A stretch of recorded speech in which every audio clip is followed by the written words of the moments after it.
আল্লাহ রাব্বুল আলামিন সূরাতুল আসরের মধ্যে আল্লাহ তাআলা যুগের শপথ খেয়েছেন। কোন একটা কথাকে দৃঢ় করার জন্য, মজবুত করার জন্য মানুষ কসম খায়। আল্লাহ রাব্বুল আলামিন কখনো একটা হরফ দ্বারা কসম খেয়েছেন। আল্লাহ তাআলা পবিত্র কুরআনুল কারীমের মধ্যে আল্লাহ তাআলা কখনো কখনো আশ-শামসি, সূর্যের শপথ খেয়েছেন, সূর্যের কসম খেয়েছেন। ওয়াদ-দুহা, আল্লাহ পাক কখনো দুহার শপথ খেয়েছেন আমার আল্লাহ। আবার কখনো যুগের শপথ খেয়েছেন। যুগের শপথ এই জন্য শপথ খাওয়া হয়, পরবর্তী কথাটাকে যেন দৃঢ়তা বোঝায়, এই কথাটা মজবুত বোঝানোর জন্য আল্লাহ তাআলা বিভিন্ন জায়গার মধ্যে শপথ খেয়েছেন। যেমন আমার তেলাওয়াতকৃত সূরার মধ্যে আল্লাহ রাব্বুল আলামিন সর্বপ্রথম যুগের শপথ খেয়েছেন। আল্লাহ বলেন ওয়াল আসরি, যুগের শপথ, যুগের কসম। এই কসম খেয়ে তারপরে যে বাক্যটা বলেছেন, পরবর্তী বাক্যটা যেটা হবে, কসমের পরবর্তী বাক্য যেটা হবে, সেটা হবে মজবুত দৃঢ় বোঝার জন্য আল্লাহ তাআলা প্রথমেই শপথ খেয়েছেন। তারপরে আল্লাহ বলেন ইন্নাল ইনসানা লাফি খুসর, নিশ্চয়ই মানুষ ক্ষতিগ্রস্তের মধ্যে রয়েছেন।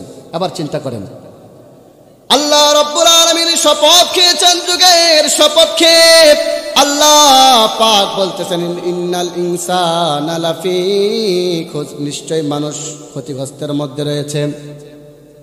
এটা হলো আয়াতের তরজমা, এটা হলো আয়াতের অনুবাদ। অথচ আমরা দেখতে পাই বিভিন্ন সূরার বিভিন্ন আয়াতের মধ্যে আল্লাহ তাআলা মানুষদেরকে আশরাফুল মাখলুকাত বলেছেন। যেমন আল্লাহ তাআলা সূরা ৩-এর মধ্যে বলেছেন লাকাদ খালাকনাল ইনসানা ফি আহসানি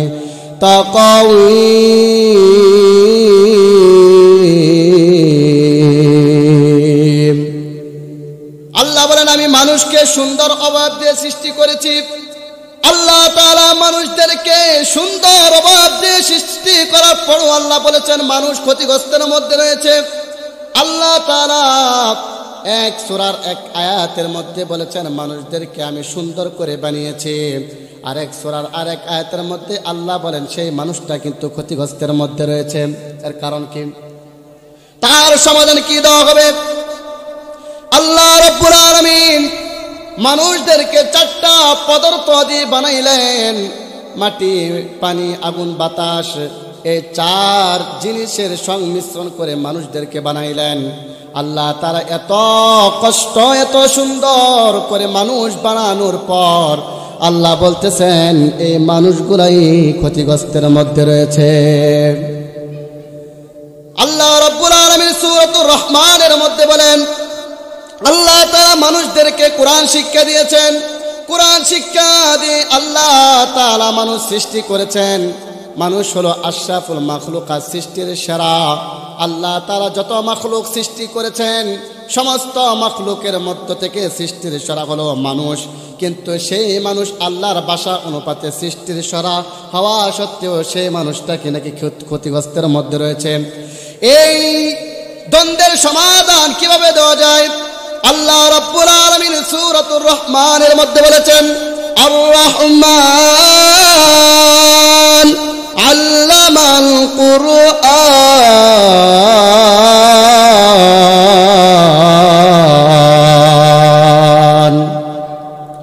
খালাকাল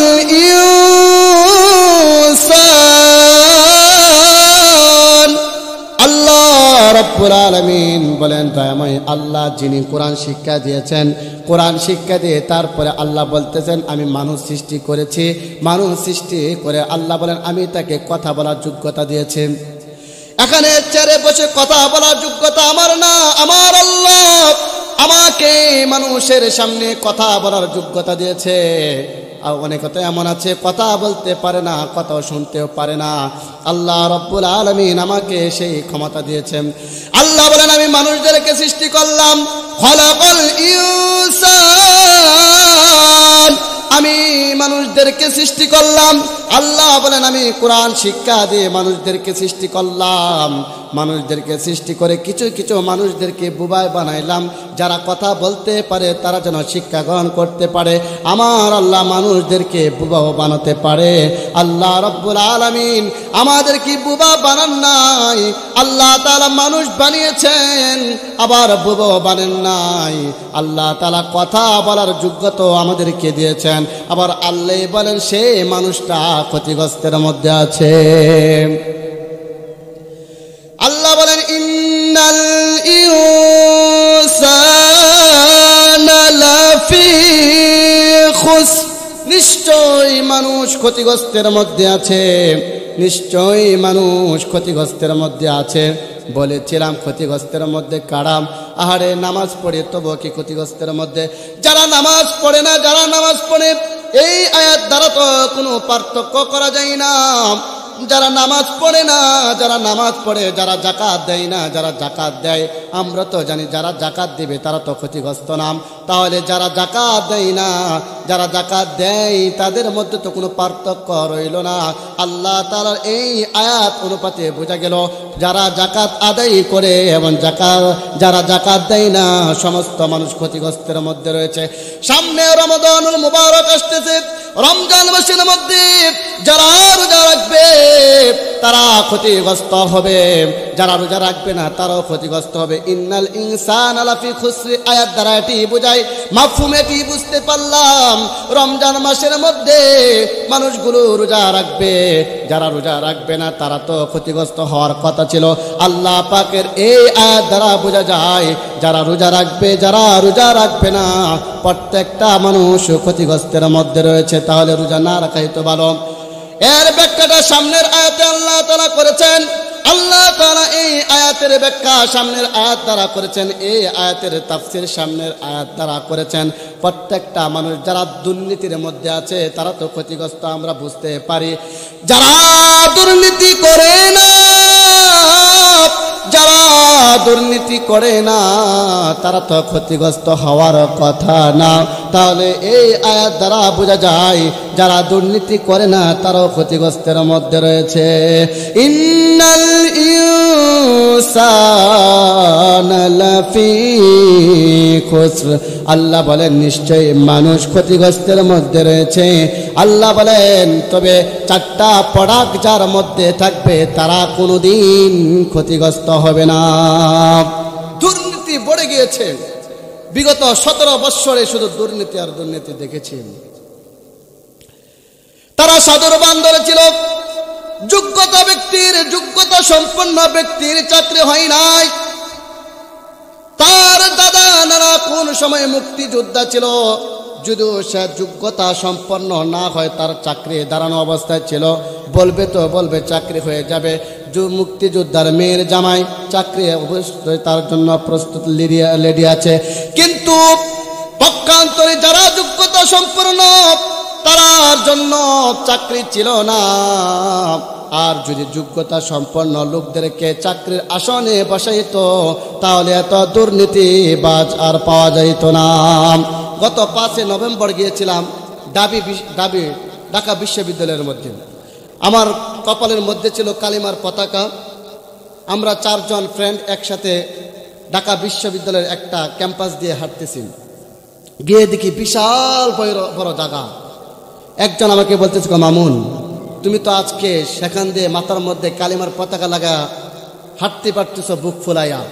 এমনও সময় ছিল বিগত 17 বৎসরে মাথার মধ্যে কালিমা পতাকা লাগাবে তো দূরের কথা, আউট কোনো লোক এই ঢাকা বিশ্ববিদ্যালয়ের কোনো একটা ক্যাম্পাসে ঢোকার অনুমতি ছিল না। শুধু লীগের ফুলাফান্তের জ্বালা যন্ত্রণায় মারধর করত। এরা তো ক্ষতিগ্রস্তের মধ্যে, ভালো মানুষের কোনো মূল্য নাই, ভালো মানুষগুলোর সাথে প্রবেশ করতে পারতো না। তারা তো ক্ষতিগ্রস্তের মধ্যে তাদের কারণে ছিল। আল্লাহ বলেন ইন্নাল ইনসানা লাফি খুসর, নিশ্চয় মানুষ ক্ষতিগ্রস্তের মধ্যে রয়েছে। দুর্নীতি যারা করে তারা ক্ষতিগ্রস্তের মধ্যে রয়েছে, যারা নামাজ পড়ে যারা নামাজ পড়ে না তারা ক্ষতিগ্রস্তের মধ্যে রয়েছে। এই আয়াত দ্বারা এটি বোঝা যায়। আলোচনা শেষ করি নাই, প্যাস লাগায়েন না, আবার সামনে আলোচনা আছে, এটা দ্বন্দ্বের সমাধান অবশ্যই দিতে হবে। যারা নামাজ পড়ে যারা নামাজ পড়ে না, এই আয়াত দ্বারা এটি বোঝা যায় মানুষেরা ক্ষতিগ্রস্তের মধ্যে রয়েছে। আল্লাহ বলেন চারটা প্রোডাক্ট যার মধ্যে পাওয়া যাবে তারা কোনোদিন ক্ষতিগ্রস্ত হবে না। আল্লাহ রাব্বুল আলামিন এই আয়াত দ্বারা এই আয়াতের মধ্যে আল্লাহ তাআলা পরবর্তী আয়াত দ্বারা তাফসীর করেছেন, হরফে ইস্তিসনা নিয়ে এসেছেন। আল্লাহ বলেন ইল্লাল্লাযীনা আমানু ওয়া আমিলুস সালিহাত। আল্লাহ বলেন চারটা প্রোডাক্ট যার মধ্যে পাওয়া যাবে, চারটা গুণ যার মধ্যে পাওয়া যাবে তারা কোনোদিন ক্ষতিগ্রস্ত হবে না। এর মধ্যে একটা হলো ঈমানদার, যারা ঈমান আনবে তারা কোনোদিন ক্ষতিগ্রস্ত হবে না। ইল্লাল্লাযীনা আমানু, যারা ঈমান আনবে, যারা ঈমানদার তারা কোনোদিন ক্ষতিগ্রস্ত হবে না। আপনি আমাদের ঈমানের মধ্যে আর সাহাবায়ে কেরামের ঈমানের মধ্যে অনেক পার্থক্য ছিল। সাহাবায়ে কেরামের ঈমান ছিল একরকম, আপনি আমার মধ্যে ঈমান হলো অন্যরকম। সাহাবায়ে কেরামের মধ্যে ঈমান কেমন ছিল একটা ঘটনা বলতেছি। আল্লাহর নবীজি সাল্লাল্লাহু আলাইহি ওয়াসাল্লামের সাহাবী জলিলে কদর একজন সাহাবী, যার নাম হলো হযরত বেলাল। বেলাল রাদিয়াল্লাহু তাআলা আনহু ছিল গোলাম। বেলাল রাদিয়াল্লাহু তাআলা আনহুর চেহারা সুরত ছিল না ভালো, সে ছিল কুৎসিত, একেবারে কালো। বেলাল রাদিয়াল্লাহু তাআলা আনহু কিন্তু আল্লাহর কাছে সে ছিল অনেক ভালো। আল্লাহর নবীজির সাহাবী হযরত বেলাল রাদিয়াল্লাহু তাআলা আনহু বংশ মর্যাদা এত ভালো ছিল না, সে ছিল একজন আল্লাহর বান্দার গোলাম। এমন একজন বান্দির গোলাম ছিল, উমাইয়া বিন খালফের গোলাম ছিল। সে ছিল বেঈমান, সে ছিল মুশরিক। উমাইয়া বিন খালফ বেলাল রাদিয়াল্লাহু তাআলা আনহু ঈমান আনার কারণে উমাইয়া বিন খালফ বেলাল রাদিয়াল্লাহু তাআলা আনহুকে একের পর এক নির্যাতন করতে লাগলো। বেলাল রাদিয়াল্লাহু তাআলা আনহু এই কঠিন মুহূর্তের মধ্যেও আল্লাহকে ভুলে নাই। আল্লাহকে শুধু দেখেছেন আহাদ আহাদ আহাদ, আমাকে কষ্ট দিতে পারো তবে আমি আল্লাহকে ভুলতে পারি না। বেলাল রাদিয়াল্লাহু তাআলা আনহু উনাকে বুকের মধ্যে পাথর রেখে মরুভূমির উত্তপ্ত বালু, যারা মরুভূমিতে গিয়েছেন তারা বলতে পারবেন কত উত্তপ্ত বালু, সেই বালুর মধ্যে বেলাল রাদিয়াল্লাহু তাআলা আনহুকে শয়ন করায় দিত। বেলাল রাদিয়াল্লাহু তাআলা আনহুকে শয়ন করে দেওয়ার পর বেলাল রাদিয়াল্লাহু তাআলা আনহু যেন লড়াচড়া না করতে পারে এই জন্য তার বুকের মধ্যে পাথর রেখে দিত। বেলাল রাদিয়াল্লাহু তাআলা আনহুকে মক্কার বকাটে ছেলেদেরকে বলে দিত তাকে তার পায়ের মধ্যে রশি বেঁধে মরুভূমির মধ্যে নিয়ে তাকে নিয়ে টানাটানি করম। এত কঠিন মুহূর্তে গো বেলাল রাদিয়াল্লাহু তাআলা আনহু একবারও আল্লাহ তাআলাকে বলে নাই, শুধু আহাদ আহাদ শব্দ বলেছে। বেলাল রাদিয়াল্লাহু তাআলা আনহুকে দিন যাচ্ছে শুধু কষ্ট দিচ্ছে।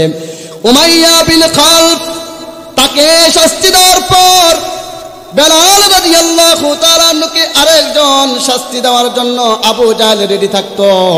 আবু জাহেল বেলালকে কষ্ট দিত। এটা দিল দিনের বেলা শাস্তি। রাতের বেলায় বেলাল রাদিয়াল্লাহু তাআলা আনহুকে লোহার শিকলের মধ্যে ভরে রাখত। বেলাল রাদিয়াল্লাহু তাআলা আনহু এত কঠিন মুহূর্তেও একবারের জন্য আল্লাহকে বলে নাই। এক পর্যায়ে আবু বকর রাদিয়াল্লাহু তাআলা আনহু বেলাল রাদিয়াল্লাহু তাআলা আনহু এর মুনিব উমাইয়া বিন খলফের কাছ থেকে টাকা দিয়ে খরিদ করল। বেলাল রাদিয়াল্লাহু তাআলা আনহু এত কষ্ট করেছেন, তবু আল্লাহকে দিল থেকে বলে নাই, আল্লাহকে মন থেকে বাদ দেয় নাই। এত কষ্ট করেও আল্লাহ আল্লাহ আহাদ আহাদ শব্দ বলেছেন, একক একক আমার আল্লাহ সব, আল্লাহ আল্লাহ শব্দ বলেছেন। যেই বেলাল রাদিয়াল্লাহু তাআলা আনহুর কণ্ঠ ছিল না ভালো, বেলাল রাদিয়াল্লাহু তাআলা আনহু আমরা দুনিয়ার মধ্যে দেখতে পাই যত মানুষ যতই কালো হোক না কেন তার হাতের তালু থাকে সুন্দর সাদা, কিন্তু বেলাল রাদিয়াল্লাহু তাআলা আনহু ছিল কালো, তার হাতের তালুটাও ছিল কালো, ঠোঁটগুলো ছিল মোটা। বেলাল রাদিয়াল্লাহু তাআলা আনহুর চেহারা সুরত ভালো ছিল না। আমরা দেখি মানুষ যদি কিছু কালো হয়, ফেস কাটিং যদি ভালো হয় তাকে দেখতে ভালো দেখা যায়, কিন্তু গো বেলাল রাদিয়াল্লাহু তাআলা আনহু একেবারে ছিল কালো, আবার ছিল না তার ফেস কাটিং ছিল না ভালো। বেলাল রাদিয়াল্লাহু তাআলা আনহুর ঠোঁটগুলো ছিল মোটা, হাতের তালু ছিল কালো। বেলাল রাদিয়াল্লাহু তাআলা আনহু নবীজি সাল্লাল্লাহু আলাইহি ওয়াসাল্লামের মসজিদে নববীর মধ্যে আযান দিত, তিনি মুয়াজ্জিনগিরি করত। দুনিয়ায়ে সাদাকত মে তেরা নাম রহেগা, সিদ্দিক তেরা নাম সে ইসলাম রহেগা। দুনিয়ায়ে সাদাকত মে তেরা নাম রহেগা, सिद्दीक तेरा नाम से इस्लाम रहेगा। दुनियाए सियासत में तेरा नाम रहेगा, फारूक तेरा नाम से इस्लाम रहेगा। दुनियाए शुजाअत में तेरा नाम रहेगा, उस्मान तेरा नाम से इस्लाम रहेगा। दुनियाए मुअज्जिन में तेरा नाम रहेगा, बेलाल तेरा नाम से इस्लाम रहेगा। বেলাল রাদিয়াল্লাহু তাআলা আনহু মসজিদে নববীর মধ্যে আযান দিত, মুয়াজ্জিনের কাজ করত। বেলাল রাদিয়াল্লাহু তাআলা আনহুর কণ্ঠ ভালো ছিল না। বেলাল রাদিয়াল্লাহু তাআলা আনহু শিন উচ্চারণ করতে পারত না। আমরা দেখি কত সরলা কণ্ঠে এক একজন মুয়াজ্জিন সরলা কণ্ঠে আযান দেয়। আমরা রেডিওর মধ্যে শুনতাম বাইতুল মুকাররমের কারি উবাইদুল হক সাহেব আযান দিত, আল্লাহু আকবার আল্লাহু আকবার আল্লাহু আকবার আল্লাহু আকবার। মসজিদে হারামের আযান, আল্লাহু আকবার আল্লাহু আকবার।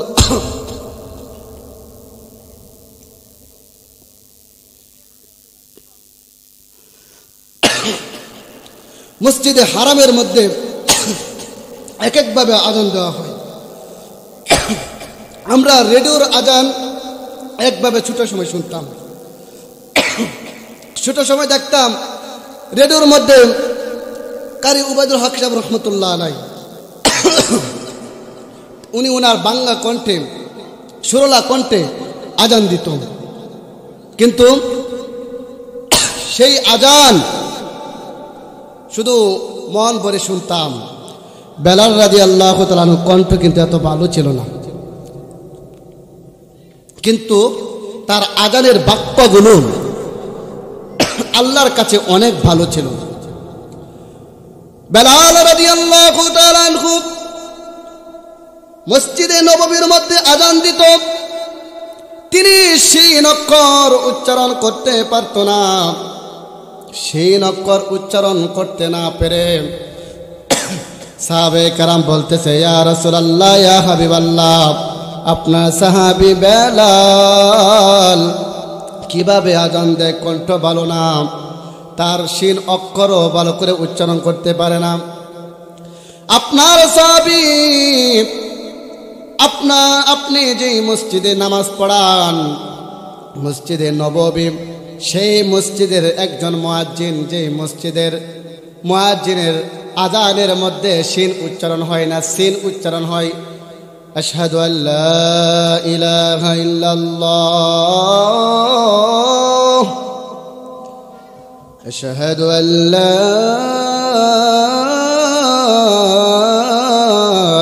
ইলাহা ইল্লাল্লাহ। বেলাল রাদিয়াল্লাহু তাআলা আনহু বলতেন আশহাদু আল্লা ইলাহা ইল্লাল্লাহ, উনি শিন উচ্চারণ করতে পারতো না। সাহাবায়ে কেরাম নবীজিকে বলল, ইয়া রাসূলুল্লাহ, ইয়া হাবিবাল্লাহ,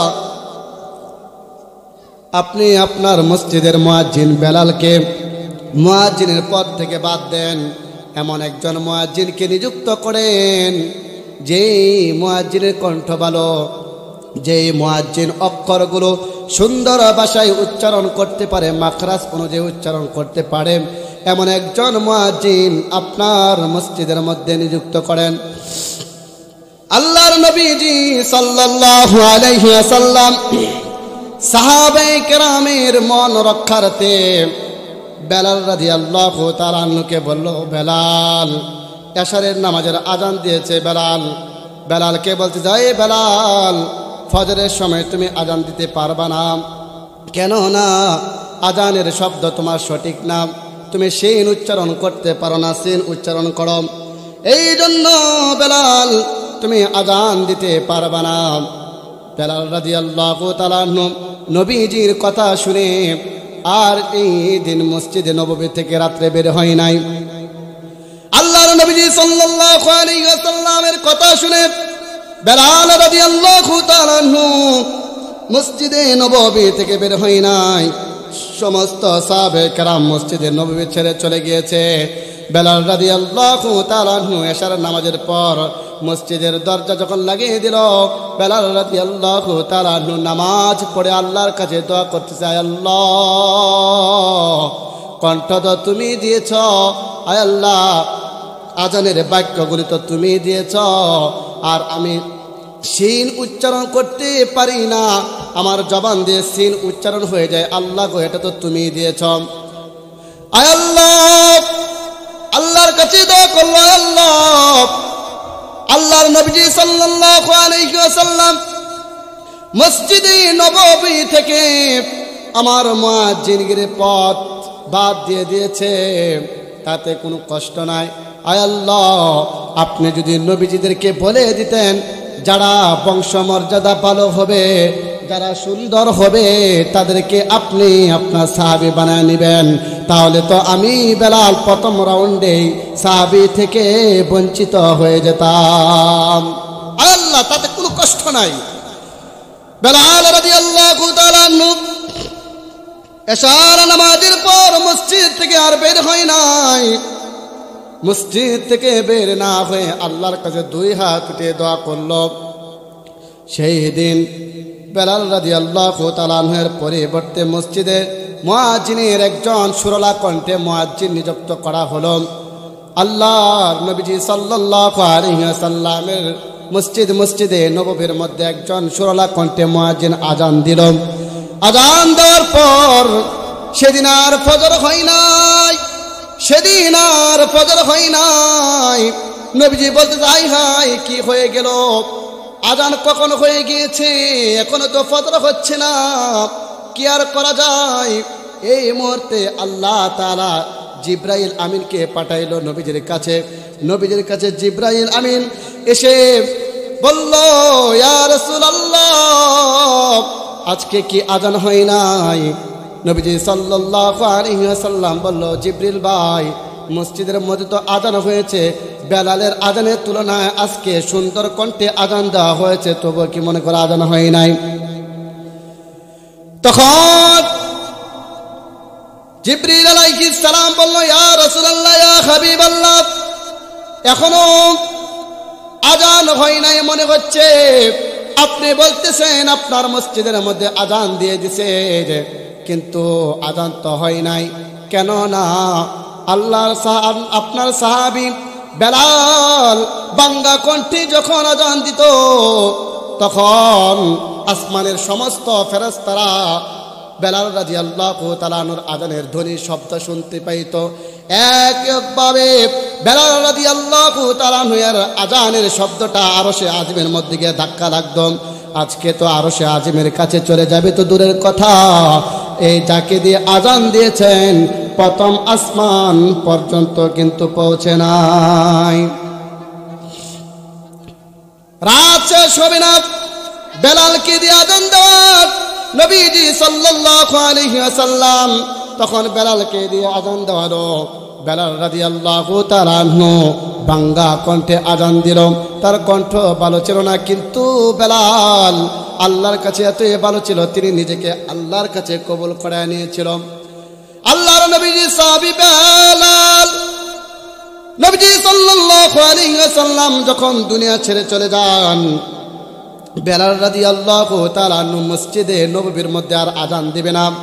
নবীজি দুনিয়া ছেড়ে চলে গিয়েছে। বেলাল রাদিয়াল্লাহু তাআলা আনহুর ভিতরে নবীজির প্রেম কত ছিল গো। নবীজি সাল্লাল্লাহু আলাইহি ওয়াসাল্লাম দুনিয়া ছেড়ে চলে গিয়েছে। বেলাল রাদিয়াল্লাহু তাআলা আনহু বলতেছে, আমি আর মদিনাতে থাকবো না, আমি হাবশাতে চলে যাব, আমি আর মদিনাতে থাকবো না। আর মসজিদের মুয়াজ্জিনের মসজিদের নববীর মধ্যে আজানও আমি দিব না। কেননা আমি যখন আজান দিতাম তখন নবীজি সাল্লাল্লাহু আলাইহি ওয়াসাল্লাম আমার আজানের শব্দ শুনে মসজিদে নববীর মধ্যে এসে নামাজ পড়াতো। নবীজি তো নাই, আমি আর মসজিদে নববীর মধ্যে আজান দিব না। বেলাল রাদিয়াল্লাহু তাআলা মসজিদে নববী ছেড়ে চলে গেল। এক সময় বেলাল মসজিদে নববীর মধ্যে আসলো। আসার পর হাসান হুসেনের সাথে সাক্ষাৎ হলো। হাসান হুসেন বলতেছে, বেলাল তোমাকে দেখে আমার নানার কথা স্মরণে পড়ে গেল। বেলাল গো, যাও যাও মসজিদের নববীর মধ্যে গিয়ে আজান দাও। হাসান হুসেনের কথা শুনে মসজিদে নববীর মধ্যে গিয়ে বেলাল রাদিয়াল্লাহু তাআলা আবার আজান দিতে লাগলো। যখন আশহাদু আল্লা ইলাহা ইল্লাল্লাহ আশহাদু আন্না মুহাম্মাদার রাসূলুল্লাহ আশহাদু আন্না মুহাম্মাদার রাসূলুল্লাহ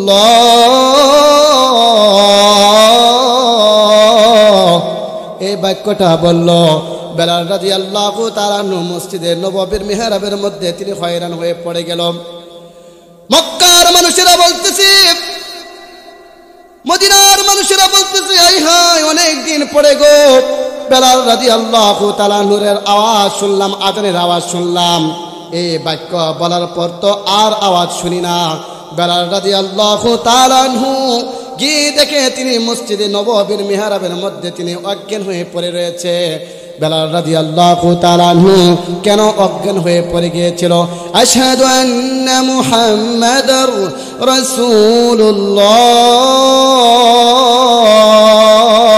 রাসূলুল্লাহ এই বাক্যটা বলা অবস্থায় নবীজির হুজরার মধ্যে তাকে নবীজিকে দেখতো বেলাল রাদিয়াল্লাহু তাআলা আজকে এই বাক্যটা বলে নবীজির হুজরার দিকে তাকিয়া আর নবীজিকে দেখতে পাই নাই।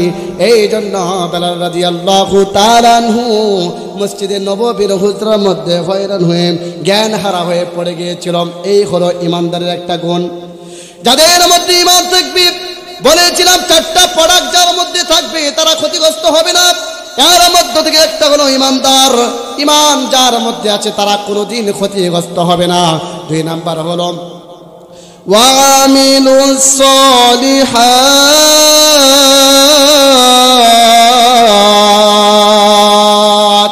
সৎকর্ম সম্পাদন করবে যে সে কোনোদিন ক্ষতিগ্রস্ত হবে না। আল্লাহ বলেন সৎকর্ম সম্পাদন যারা করবে তারা কোনোদিন ক্ষতিগ্রস্ত হবে না। আমরা সৎকর্ম কিভাবে সম্পাদন করব? বিগত সময়ের গুলো দুর্নীতিবাজকে দেখেছি, চেয়ারের মধ্যে বসে তারা সাধুর বান ধরে আর বলে আমরা তো ঘুষ খাই না, অথচ ঘুষের ছাড়া তাদের কলম চলে না। মাত্র 3 অক্ষরের একটা নাম লিখবে, স্বাক্ষরটা দেওয়ার সাথে সাথে ওই লোকের চাকরিটা হয়ে যাবে। 3 অক্ষরের নামটা লেখার জন্য 10 লক্ষ টাকার প্রয়োজন হয়।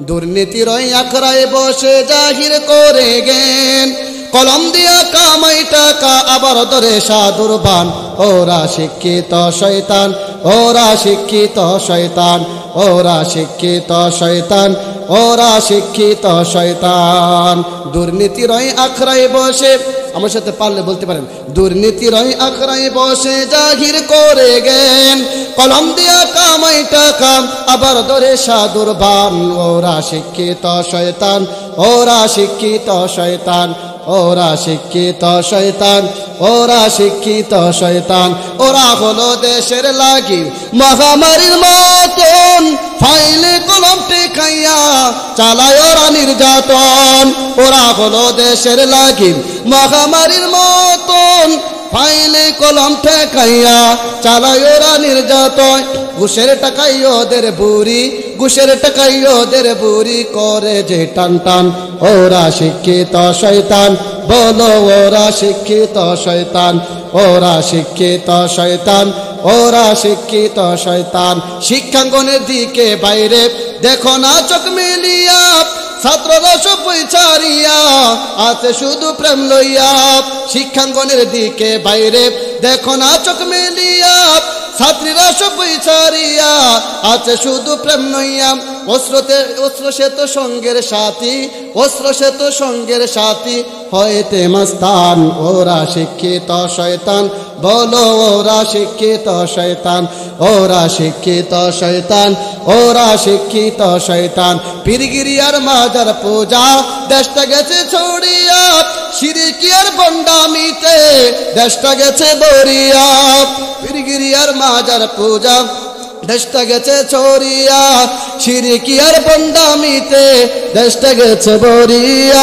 গাজার কলকি টান মারিয়া গাজার কলকি টান মারিয়া দেখায় খাজার শান ওরা শিক্ষিত শয়তান বলো ওরা শিক্ষিত শয়তান ওরা শিক্ষিত শয়তান ওরা শিক্ষিত শয়তান এই দেশের মধ্যে যেদিন কোরআনী আইন জারি হবে সেদিন কোনো দুর্নীতির বাজের ছোঁয়াও থাকবে না বলছে জাতি শুনেছি কানে এমন নেতা চাই কোরআন দিয়ে দেশ চালাবে তাকে মুরা চাই বলছে জাতি শুনেছি কানে এমন নেতা চাই কোরআন দিয়ে দেশ চালাবে তাকে মুরা চাই আর কত শুনিব মুমিনের হাহাকার আর কত শুনিব মাজলুমের চিৎকার আর কত শুনিব মুমিনের হাহাকার আর কত শুনিব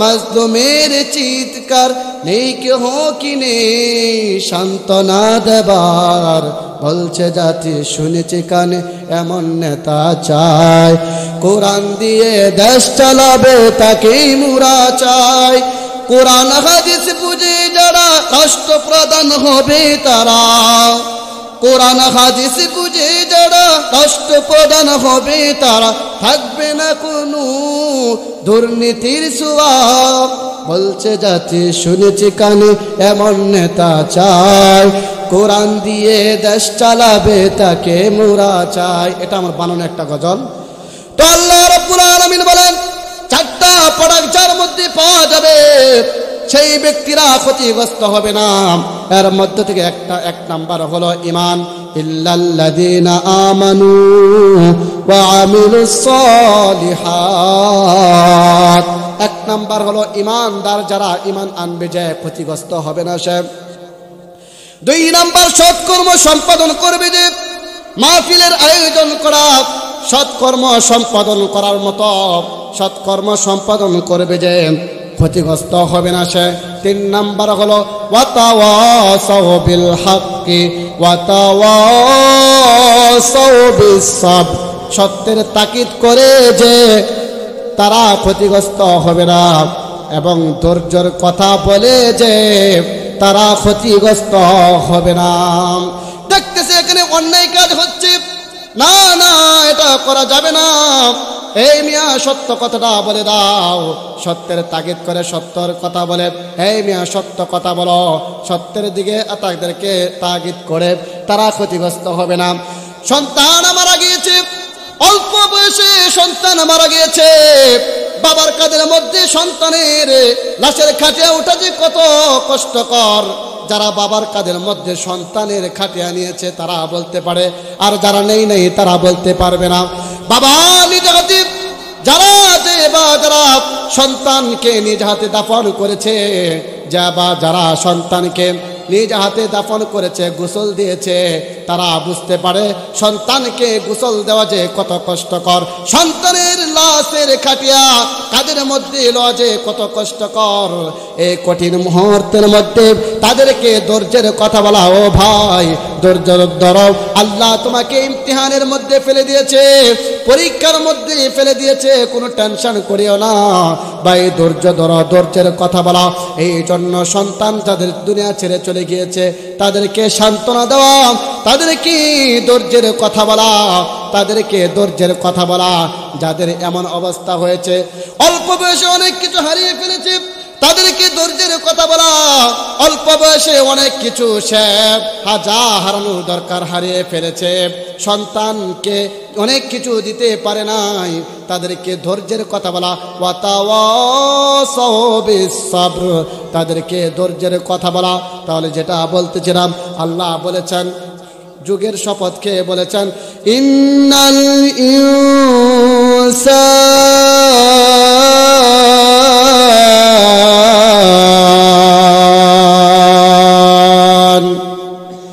লাফি খুসর, নিশ্চয়ই মানুষ ক্ষতিগ্রস্তের মধ্যে রয়েছে, ইল্লাল্লাযীনা আমানু ওয়া আমিলুস সালিহাত,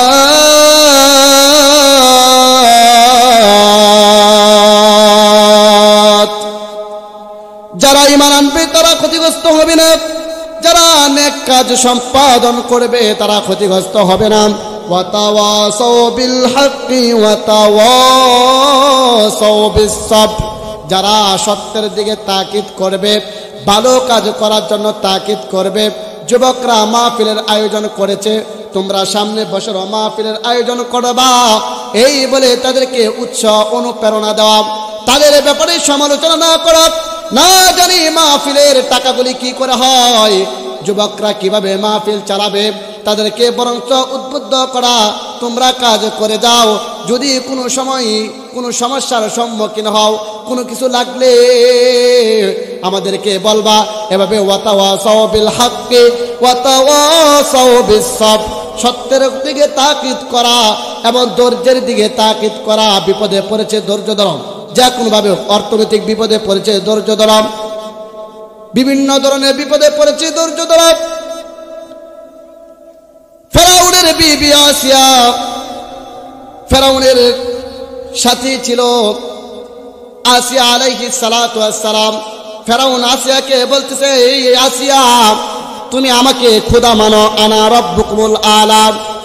আসিয়া বলতেছে, না, আমার একজন খালেক আছে, আমার আল্লাহ থাকতে আমি আপনাকে খোদা মানতে পারি না। আসিয়া আলাইহিস সালাতু ওয়াস সালাম ফেরাউনকে খোদা মানে নাই।